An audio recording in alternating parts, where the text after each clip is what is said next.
Good evening, YouTube, and welcome back to another edition of Paisano's Music and Vinyl Talk. I am your host, Paisano. Alrighty, if you're new to the channel, welcome. My job here is to kind of show off my record collection a little bit, talk about each album, and maybe you'll learn a thing or two. Who knows? If you've been watching any of my videos and not yet subscribed, please do. I love subscribers and I love comments, so keep them coming. Alright, now that we're done with that garbage, let's talk about Deep Purple and their 1974 album, Burn. Burn is their 8th studio album and the first with what would become known as the Mark III lineup. Ian Gillan and Roger Glover, lead singer and bass player, were gone. In comes David Coverdale and Glenn Hughes from the band Trapeze. Glenn Hughes, very valuable member. He could also sing, and I believe him and David Coverdale both sing every song on this album except for one.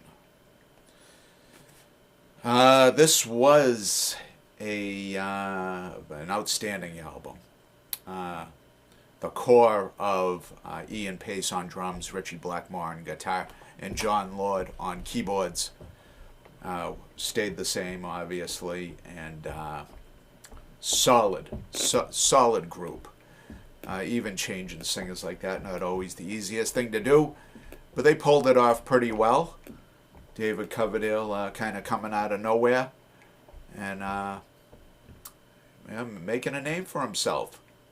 He ended up leaving and after Deep Purple and forming Whitesnake. I've reviewed a couple of Whitesnake albums. I think I still have one more to go. But this is my last Deep Purple album on vinyl that I have. So this is the last vinyl you will see concerning Deep Purple. This came out in 1974, recorded in 1973. I bought this in the mid-'80s. Probably at Quincy Records in Quincy, Massachusetts. Obviously, it's a reissue, and it played very well. An enjoyable listen. Great hard rock album, and yeah, no noticeable skips, and a very enjoyable listen. Not overly long, 41 minutes and 37 seconds. It says. I think they produced it themselves. Huh, interesting. Yeah, okay, let's go over the track listing. Side 1 opens with Burn, an instant classic. Instant classic. Full band effort on that one. Everybody had their part in it. Next up is Might Just Take Your Life.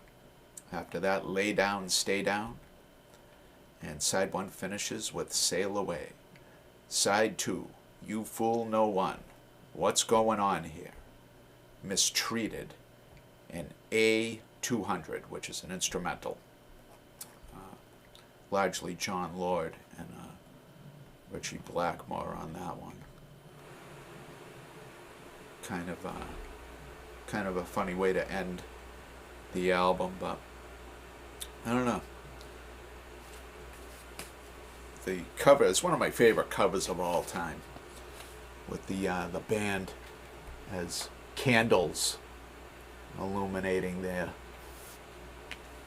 and on the back is they're melted, partially melted, with smoke coming from them, and their real likeness right above it. Great album, great pickup. Great addition to the record collection at the time. A growing record collection. Came out on Warner Brothers and Purple Records, kind of a co-release. There's a look at the vinyl.